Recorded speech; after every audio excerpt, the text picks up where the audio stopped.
Kitsinanay lo to pa kanuna bang malopi ma hijang dong nong ton pi oh kasanding kilam lo na tu phate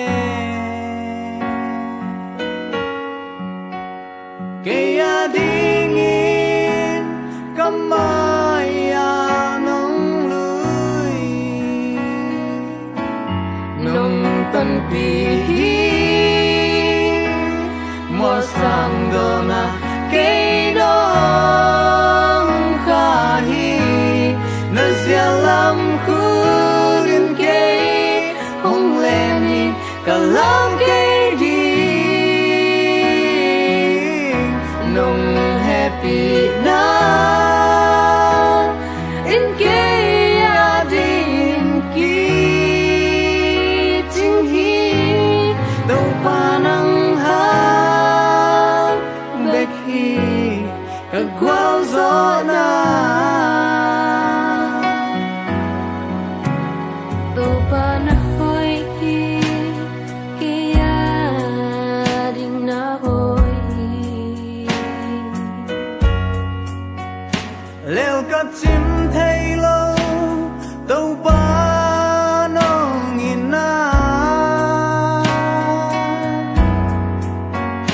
hôm ya gom thuk pi kan no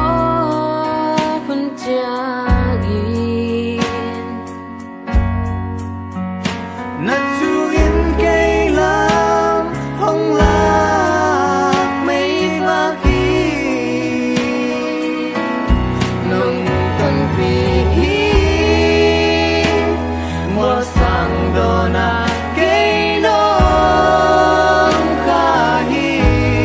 na zialam khud in cây hong len hi ta lam cây đi nong happy na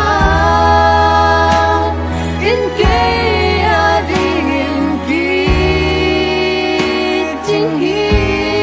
đâu pa nang ha bek hi ka gwal zo na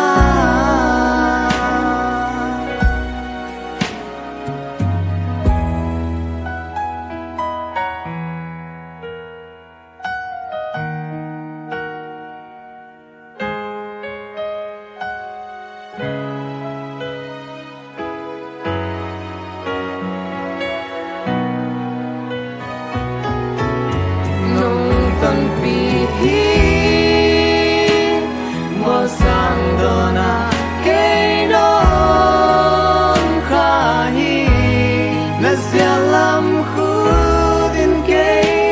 hong len hi kalau kay hi nong happy na in kay ading in ki